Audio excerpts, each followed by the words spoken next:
Hello everyone. आज के इस वीडियो में हम बात करेंगे क्लास 11th के पॉलिटिकल साइंस के मोस्ट इंपॉर्टेंट क्वेश्चन। और ये मैं आपको यहाँ पे एक क्वेश्चन पेपर का सॉल्यूशन कराने जा रहा हूँ। ठीक है, ये क्वेश्चन पेपर का सॉल्यूशन कौन सा है, आपके मन में क्वेश्चन आएगा। तो ये पिछले साल का जो मिड टर्म एग्जाम में जो पेपर आया हुआ था, उस पेपर को यहाँ पे मैं सॉल्व कराने वाला हूँ। और ये जो पैटर्न आपके सामने है, सेम इसी पैटर्न पे आपका एग्जाम आने वाला है। अब इसी पैटर्न का मतलब क्या है, कहने का मतलब ये है कि जैसे पिछले साल आपके 12 क्वेश्चन एमसीक्यू आए थे, तो इस साल भी आपके जो 1 से 12 तक के क्वेश्चन होंगे वो एमसीक्यू होंगे, 1 मार्क्स के होंगे। फिर आगे के क्वेश्चन आपके 2 नंबर के होंगे, फिर 4 नंबर के होंगे। ठीक है, इसमें आपका कार्टून मानचित्र वगैरह हो जाएगा, फिर 6 नंबर के क्वेश्चन होंगे। सेम यही जो पैटर्न है, इसी पैटर्न पे आपका एग्जाम होने वाला है। ठीक है, तो चलिए हम इस क्वेश्चन पेपर का सॉल्यूशन करते हैं। तो पिछले साल क्या पूछा हुआ था कि भारतीय संविधान में वर्णित जो राज्य के नीति निर्देशक तत्व हैं, इसका प्रावधान किस देश के संविधान से लिया गया है। आपको पहले ही बता रखा है कि आयरलैंड का जो संविधान था, यहाँ से हमने नीति निर्देशक तत्व, जिसको डीपीएससी कहा जाता है, इसको अपनाया है। ठीक है, क्वेश्चन नंबर सेकंड है कि ब्रिटिश मंत्रिमंडल की किस समिति ने भारतीय संविधान सभा को बनाने की योजना बनाई थी। तो कैबिनेट मिशन ने संविधान को बनाने की योजना बनाई थी। ठीक है, सिंपल क्वेश्चन था बिल्कुल।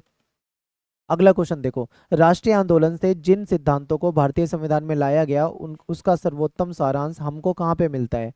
तो ये हमको कहाँ पे मिलेगा, ये 1946 का जो उद्देश्य प्रस्ताव था। ठीक है, इसमें आपको देखने को मिलेगा, उद्देश्य प्रस्ताव में ये सारी बातें आपको देखने को मिलती है। ठीक है, आगे चलते हैं। क्वेश्चन नंबर फोर्थ है, भारतीय संविधान सभा के अध्यक्ष कौन थे।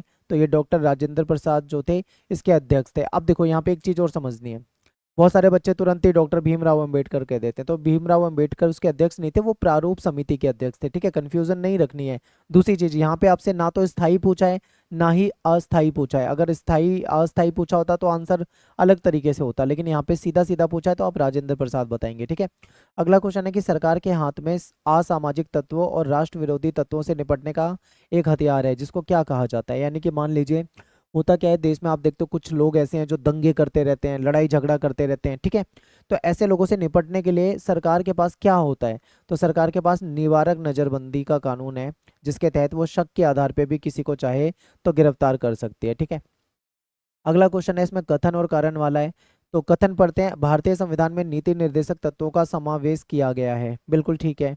फिर भारतीय संविधान में नीति निर्देशक तत्वों को न्यायालय के माध्यम से लागू करवाने की व्यवस्था नहीं है, इन्हें लागू करने की जिम्मेदारी सरकारों पर डाली गई है। ठीक है, तो क्या ये स्टेटमेंट सही है, बहुत ध्यान से आपको देखना है।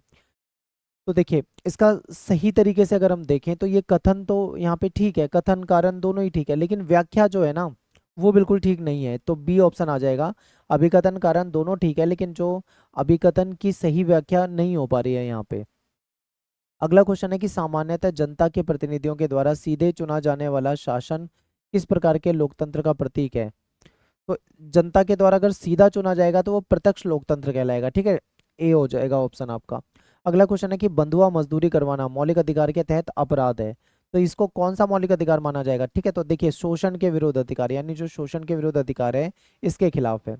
अगला क्वेश्चन है कि न्यायालय किस आदेश के तहत किसी गिरफ्तार व्यक्ति को न्यायालय के सामने प्रस्तुत करने का आदेश देता है। ठीक है, तो ये इसको कहा जाता है बंदी प्रत्यक्षीकरण। अगर आपने 5 प्रकार के रिट पढ़े होंगे, चैप्टर की वीडियो देखी होगी, तो वहां पे आपको बताया था मैंने। ठीक है, तो बंदी प्रत्यक्षीकरण हो जाएगा। क्वेश्चन नंबर 10 है,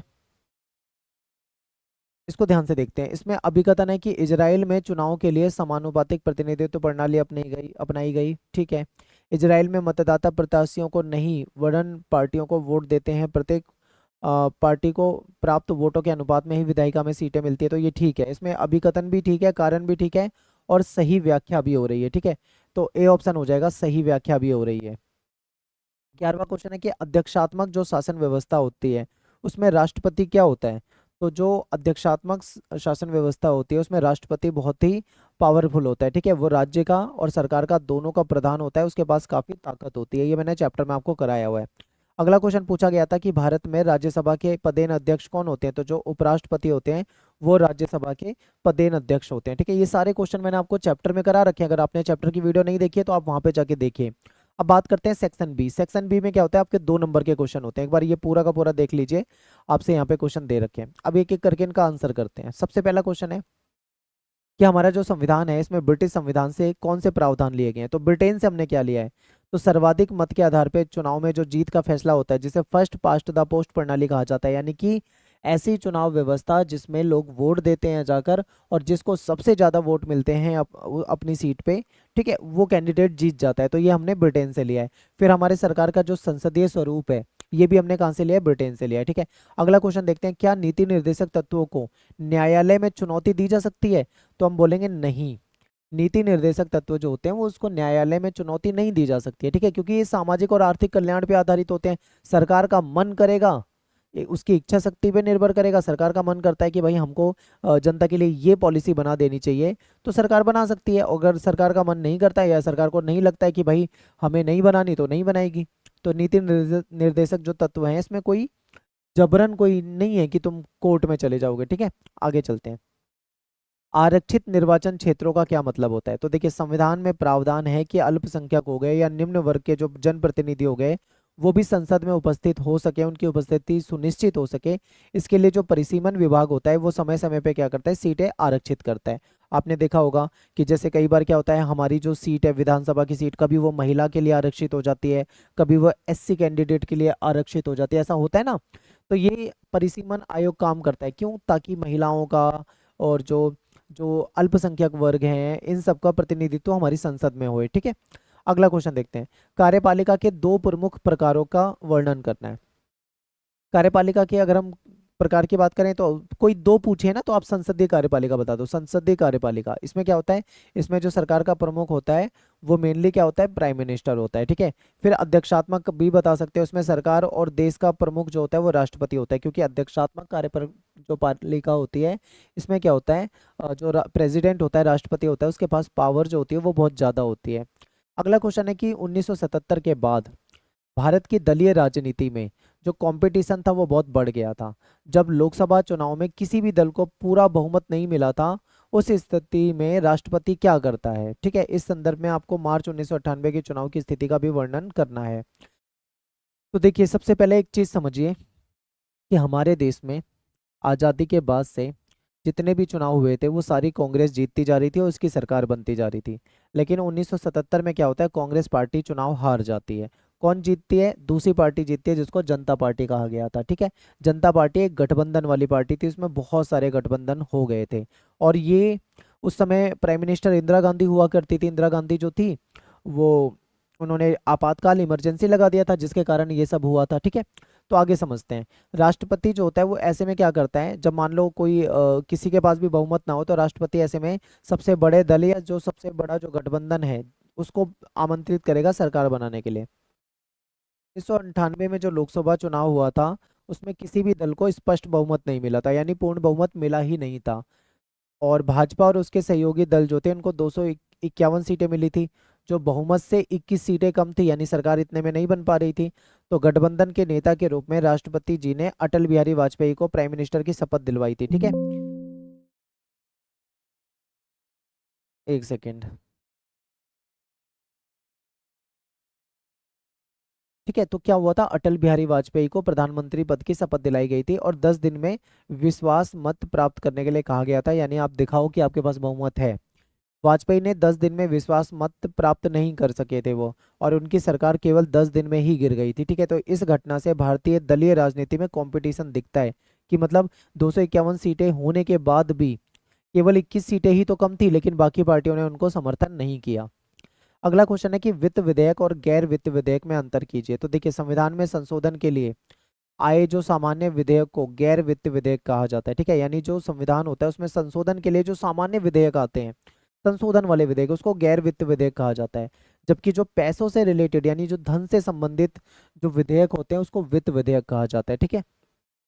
तो ये हमारा 2 नंबर वाला था। अब अगला सेक्शन है, इसमें हमारे 4 नंबर के क्वेश्चन होते हैं, सेक्शन सी में। तो क्वेश्चन पूछा गया कि 1946 में नेहरू जी द्वारा प्रस्तुत उद्देश्य प्रस्ताव के किन्हीं 4 बिंदुओं का वर्णन करो। तो 1946 में जो संविधान सभा की तीसरी बैठक हुई थी, ठीक है, उसमें नेहरू जी ने क्या करा था, नेहरू जी ने उद्देश्य प्रस्ताव रखा था, ठीक है। उद्देश्य प्रस्ताव में ये बातें कही गई थी कि भारत एक स्वतंत्र संप्रभु गणराज्य होगा, ठीक है। और भारत ब्रिटेन के अधिकार में आने वाले जो हमारी जो रियासतें होती थी, देसी रियासत जिसको कहा जाता था, उनको भी क्या करेगा, भारतीय संघ में शामिल करेगा, ठीक है। भारत में संघ जो होगी एक स्वायत्त एक स्वस्थ इकाई होगी। इसमें क्या होगा, जो केंद्र सरकार होगी, मेन जो पावर होगी वो केंद्र सरकार के पास होगी और राज्य सरकारों के पास भी शक्तियां होंगी, ठीक है। अल्पसंख्यक लोग हो गए, पिछड़े वर्ग के लोग हो गए, आदिवासी जनजाति हो गए, SC ST कम्युनिटी हो गए, वो लोग हो गए, उनके उनको सुरक्षा दी जाएगी। क्षेत्रीय अखंडता को बनाए रखा जाएगा, ठीक है। देश के लिए, देश को मजबूत बनाने के लिए काम किया जाएगा। ये सारी बातें आपको उद्देश्य प्रस्ताव में देखने को मिलेगी। अगला क्वेश्चन है कि भारत के चुनाव आयोग के कोई 4 काम बताइए। तो ये वोटर की लिस्ट बनाता है, चुनाव का तरीका तय करता है कि चुनाव कैसे कराना है, चुनाव का निरीक्षण करता है, ठीक है, फिर चुनाव परिणाम जारी करता है। अगला क्वेश्चन है कि कार्यपालिका प्राय नीति निर्माण में भाग लेती है और विधायिका आएगा, ठीक है, यहाँ पे टाइपिंग की मिस्टेक है, विधायिका द्वारा स्वीकृत नीतियों और कानूनों को लागू भी करती है। उपरोक्त कथन को ध्यान में रखकर राजनीतिक कार्यपालिका और स्थायी कार्यपालिका के बीच में 4 अंतर आपको बताने हैं। तो देखिए, राजनीतिक कार्यपालिका जो होती है, ये राजनीतिक दलों के सक्रिय नेता होते हैं। राजनीतिक कार्यपालिका में हमारे नेता वगैरह आ जाते हैं, ये 5 साल के लिए चुने जाते हैं, हम सब जानते हैं। और इनको अगर चाहे तो समय से पहले भी हटाया जा सकता है, सरकार समय से पहले भी गिर सकती है। अपने कार्यों में ये स्थायी कार्यपालिका की मदद लेते हैं क्योंकि ये उतने एक्सपर्ट नहीं होते, दक्ष नहीं होते, ठीक है। स्थायी कार्यपालिका की बात करें तो सरकार के कर्मचारी होते हैं और ये रिटायरमेंट की उम्र तक काम करते हैं, समय से पहले विशेष परिस्थिति में हटाया जा सकता है। जैसे मान लो किसी कोई सरकारी अधिकारी है, उसने कोई करप्शन कर दिया, कोई गलत कार्य कर दिया, ठीक है, तो ऐसे में उसको हटाया जा सकता है। ये लोग एक्सपर्ट होते हैं, निपुण होते हैं, पढ़े लिखे होते हैं, ठीक है। आगे चलते हैं। अगला क्वेश्चन है कि हाल ही में प्रधानमंत्री पद की शक्तियों में कौन से बदलाव आए हैं, आपको ये बताना है। तो देखिए, प्रधानमंत्री के चयन में प्रेसिडेंट जो है, राष्ट्रपति जो है, उसकी भूमिका बढ़ गई है। क्यों बढ़ी है? क्योंकि आपको पता है पिछले काफी समय से जो सरकारें आ रही थी वो गैर बहुमत वाली सरकारें आ रही थी, यानी गठबंधन वाली सरकारें आ रही थी, ठीक है। हालांकि 2014 और 2019 में जो सरकार आई है वो पूर्ण गठबंधन की आई है, लेकिन फिर भी राष्ट्रपति की भूमिका बढ़ी है।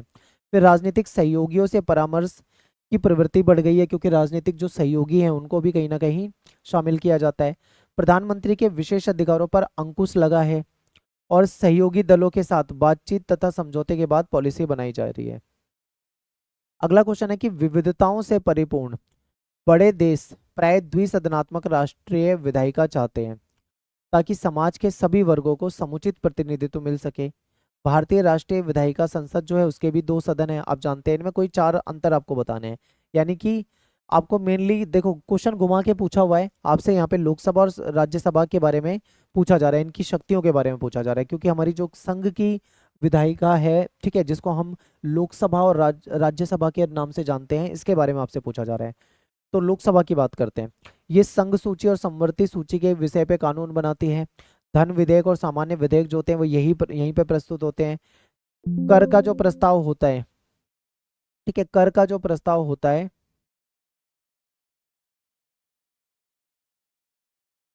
जो भी मतलब टैक्स से रिलेटेड प्रस्ताव हो गया, बजट से रिलेटेड जो प्रस्ताव हो गया, ठीक है, ये सारी चीजें यहीं पे रखी जाती है। प्रश्न पूछकर, पूरक प्रश्न पूछकर प्रस्ताव लाए जाते हैं। यहाँ पे अविश्वास प्रस्ताव के माध्यम से कार्यपालिका को नियंत्रित भी किया जाता है, ठीक है। तो ये तो लोकसभा की शक्तियां हो गई। राज्यसभा जो होती है वो राज्य सूची के विषयों पे ही कानून बना सकती है, सामान्य विधेयक पर विचार करके उनको पारित करती है, ठीक है। लेकिन धन विधेयक को और धन विधेयक को संशोधन भी प्रस्तावित कर सकती है, ठीक है। प्रश्न पूछे यहाँ पे भी जाते हैं, यहाँ पे भी बहस होती है, चर्चा होती है, ठीक है। तो इस तरीके से आप राज्यसभा की शक्तियां बता सकते हो। अगला क्वेश्चन है कि भारत में न्यायिक सक्रियता मुख्य साधन जनहित याचिका है।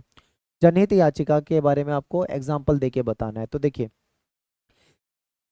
1970 में क्या हुआ था, न्यायमूर्ति PN भगवती और BK कृष्णा अय्यर द्वारा जनहित याचिकाओं की शुरुआत की गई थी, ठीक है। जिसमें क्या था कि जो पीड़ित व्यक्ति होता है वो खुद नहीं जाता है, पीड़ित व्यक्ति खुद नहीं जाता है, बल्कि उस कोई दूसरा व्यक्ति होता है जो अदालत में जाता है और उनके लिए काम करता है, यानी उनकी याचिका को डालता है कि इन लोगों के साथ गलत हो रहा है। मान लो किसी व्यक्ति के अधिकारों का हनन हो रहा है, वो गरीब व्यक्ति है, वंचित व्यक्ति है, वो नहीं जा सकता अदालत में, तो कोई दूसरा व्यक्ति जाता है, तो इसको न्यायिक सक्रियता के नाम से भी हम जानते हैं और इसको जनहित याचिका कहा जाता है, ठीक है। अगला क्वेश्चन है कि भारतीय न्यायपालिका के संदर्भ में सामूहिकता के सिद्धांत का क्या अर्थ है, आपको ये बताना है। तो देखिए, हमारी जो न्यायपालिका है इसमें नई व्यवस्था के तहत जो मुख्य न्यायाधीश होते हैं, जो CJI होते हैं, चीफ जस्टिस ऑफ इंडिया होते हैं, तथा 4 अन्य वरिष्ठतम न्यायाधीश जो होते हैं, इनकी सलाह से कुछ नाम प्रस्तावित किए जाते हैं। प्रस्तावित नाम जो होते हैं उसमें राष्ट्रपति और जो नए न्यायाधीश होते हैं इनको नियुक्त किया जाता है। इस व्यवस्था को हम सामूहिकता का सिद्धांत कहते हैं, क्योंकि इसमें क्या होता है, कोई एक व्यक्ति फैसला नहीं करता है कि किसको न्यायाधीश नियुक्त करना है, ठीक है। इसमें कई लोगों का समूह काम करता है, इसीलिए इसको सामूहिकता का सिद्धांत के रूप में हम जानते हैं, ठीक है। सेक्शन डी की बात करते हैं। सेक्शन डी में आपका एक पैसेज है और पैसेज से रिलेटेड कुछ क्वेश्चन है। मैं आपको सीधा क्वेश्चन के आंसर दिखा देता हूँ क्योंकि टाइम कम है, ठीक है। देखिए, पहला क्वेश्चन था संविधान क्या है। आप सभी जानते हैं कि ये बुनियादी सिद्धांतों का समूह होता है। फिर हमारा संविधान कब बन के तैयार हुआ, तो आप सभी जानते हैं 26 नवंबर 1949 को बन के तैयार हो गया था, लेकिन लागू कब किया गया था, 26 जनवरी 1950 को, ठीक है। अगला क्वेश्चन देखते हैं। भारतीय जो संविधान है इसमें कानून निर्माण की शक्ति किसको प्रदान है, तो आप सभी जानते हैं यार कि बिल्कुल सिंपल सिंपल उससे क्वेश्चन पूछे हुए हैं, ठीक है। बिल्कुल सिंपल क्वेश्चन पूछा हुआ है आपसे कि किसके पास शक्ति होती है, विधायिका बनाती है कानून, ठीक है। अगला क्वेश्चन है कि उपरोक्त गद्यांश के अनुसार कौन सी संस्था लोगों को आधारभूत पहचान प्रदान करती है, तो हमारा संविधान जो होता है ये लोगों को आधारभूत पहचान प्रदान करता है। फिर इसी में आपका मैप वाला क्वेश्चन होता है, इसमें कुछ स्टेट दिखा रखे हैं, जैसे बी हो गया, ठीक है, डी हो गया, सी हो गया, ए हो गया, इस तरीके से पॉइंट कर रखे हैं। तो आप बता सकते हो कि कौन सा। ए जो है आपका, एक बार वापस से देखो, ए जो है आंध्र प्रदेश है, ठीक है। सी जो था वो कर्नाटक था, बी जो है वो बिहार है और डी जो है महाराष्ट्र है। तो इस तरीके से आपको यहाँ पे स्टेट पहचानने थे। अगला क्वेश्चन देखो, यहाँ पे विपक्ष को छोटा सा दिखा रखा है और ये कुछ नेता हैं जो कि कांग्रेस के हैं। तो इसमें क्वेश्चन पूछा हुआ है कि बौना व्यक्ति जो है वो किसका, बौना व्यक्ति किसका प्रतिनिधित्व करता दिखाई दे रहा है। तो जो बौना व्यक्ति है ये आपको कहीं ना कहीं विपक्ष को दिखा रहा है, ठीक है। अगला क्वेश्चन है कि ये जो भीमकाय व्यक्तियों का समूह है वो किस पार्टी का है, तो ये कांग्रेस पार्टी के हैं। अभी मैंने एक मैप ये कार्टून वाली वीडियो बनाई है अलग से, आप उसको जरूर देखिए, उसमें मैंने सारे कार्टून करा रखे हैं, ठीक है। एक सफल लोकतंत्र के लिए विपक्ष मजबूत होना क्यों जरूरी है, तो आप यहाँ पे आंसर देख सकते हैं, क्योंकि सफल लोकतंत्र अगर चाहिए तो विपक्ष मजबूत होना चाहिए, क्योंकि विपक्ष अगर कमजोर रहेगा तो कहीं ना कहीं सत्ता पक्ष जो है अपनी मनमानी करेगा, ठीक है। देश में कहीं ना कहीं सत्तावादी व्यवस्था आ जाएगी, तो ऐसे में अगर सत्ताधारी पार्टी की मनमानी को रोकना है तो विपक्ष मजबूत होना चाहिए।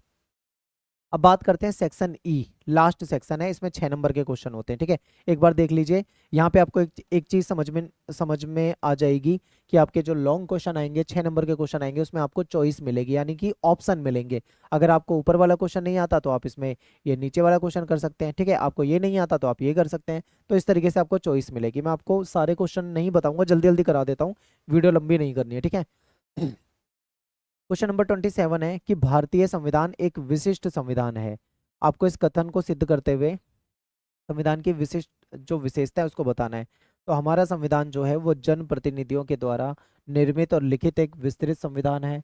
हमारा संविधान लोकतांत्रिक तरीके से बनाया गया है। इसमें लोग समाज को ध्यान में रख के हमारा संविधान बनाया गया है। यहाँ पे स्वतंत्र न्यायपालिका है, लोगों को मौलिक अधिकार दिए गए हैं, राज्य के नीति निर्देशक तत्व शामिल किए गए हैं, सभी लोगों को वोट करने का अधिकार दिया गया है, ठीक है।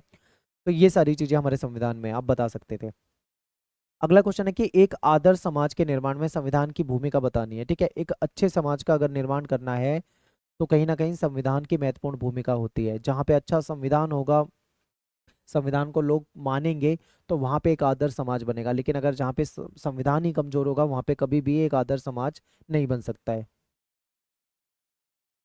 अगला क्वेश्चन है कि राज्य के नीति निर्देशक तत्वों के उद्देश्यों और नीतियों को विस्तार से आपको बताना है। तो जो नीति निर्देशक तत्व होते हैं ये लोगों के कल्याण के लिए संविधान में डाले गए थे, ठीक है। लोगों को सामाजिक न्याय दिलाने का काम करेंगे, लोगों को आर्थिक न्याय मिलेगा, लोगों को राजनीतिक न्याय मिलेगा, लोगों के जो जीवन स्तर है वो उसमें सुधार आएगा, ठीक है। संसाधनों का सही से वितरण हो पाएगा, अंतर्राष्ट्रीय शांति को बढ़ावा देता है। ये तो उसके तत्व और उद्देश्य है। और इसमें क्या नीतियां होती है, जैसे समानता को बढ़ावा देना, मद्यपान यानी जो नशे वाली चीजें उसको निषेध करना, बैन करना, घरेलू उद्योगों को बढ़ावा देना, ग्राम पंचायत को प्रोत्साहन देना, पशुओं को मारने से रोक रोक लगाना, ठीक है। ये सारी चीजें इसमें आ जाती है। अगला क्वेश्चन है कि डॉक्टर भीमराव अंबेडकर ने किस मौलिक अधिकार को संविधान का हृदय और आत्मा माना है, ठीक है, कहा था। तो जो ये आपका मौलिक अधिकार था जिसको संवैधानिक उपचारों का अधिकार कहा जाता है, इसको संविधान का हृदय और आत्मा डॉक्टर भीमराव अंबेडकर ने माना है। इसके तहत क्या होता है कि मान लीजिए किसी व्यक्ति के अगर मौलिक अधिकारों का हनन होता है तो वो व्यक्ति हाई कोर्ट में या सुप्रीम कोर्ट में जा सकता है, ठीक है। और कोर्ट क्या करेगी, 5 प्रकार के रिट जारी करती है, जिस रिट के जरिए हमको हमारे मौलिक अधिकार वापस मिलते हैं, ठीक है। अगला क्वेश्चन है कि भारत में चुनाव प्रक्रिया को स्वतंत्र और निष्पक्ष बनाने के लिए स्वतंत्र निर्वाचन आयोग की स्थापना की गई है। निर्वाचन आयोग के प्रमुख कार्यों की व्याख्या कीजिए। तो देखिए, हमारे यहाँ पे क्या है, एक स्वतंत्र एक इलेक्शन कमीशन होता है जो कि चुनाव कराने का काम करता है। तो हमारा जो इलेक्शन कमीशन है वो मतदाता सूची तैयार करता है, यानी कि वोटर लिस्ट तैयार करता है, चुनाव कार्यक्रम निर्धारित करता है, ठीक है। स्वतंत्र और निष्पक्ष चुनाव कराने की जिम्मेदारी उसकी होती है। राष्ट्र हमारे जो दल होते हैं, पार्टियां होती है, उनको मान्यता भी वही देता है, चुनाव की निगरानी करता है, आचार संहिता लागू करता है, ठीक है। तो ये सारे काम होते हैं। अगला क्वेश्चन है कि न्यायपालिका संविधान के संरक्षक है। सतर्क कीजिए, ठीक है। यहाँ पे तर्क देना था, ये टाइपिंग की थोड़ी मिस्टेक है, वेबसाइट पे हमारे डाले हुए हैं, इसको ठीक करवा देंगे। आगे देखिए, तो आप सभी जानते हैं कि न्यायपालिका संविधान की संरक्षक है। निम्न बिंदुओं के द्वारा इसको सिद्ध किया जा सकता है। न्यायपालिका मौलिक अधिकारों की रक्षक है। मौलिक अधिकारों के उल्लंघन की स्थिति में जो हमारी न्यायपालिका होती है वो दंडात्मक कार्यवाही करती है, ठीक है। और न्यायपालिका ये भी चीज देखती है कि कोई कानून अगर बना है, ऐसा तो नहीं है कोई वो गलत तरीके से बन गया है, अगर किसी कानून में कोई कमी है तो उसको असंवैधानिक भी घोषित कर सकती है, ठीक है। और न्यायिक सक्रियता आप जानते ही है, क्योंकि हमारी जो अदालत है वो जनता के हित के लिए भी काम करती है, ठीक है। जनता के हित की समस्याओं को सुनती है, जनहित याचिका जारी करती है। तो ये सारे पॉइंट आप यहाँ पे बता सकते थे।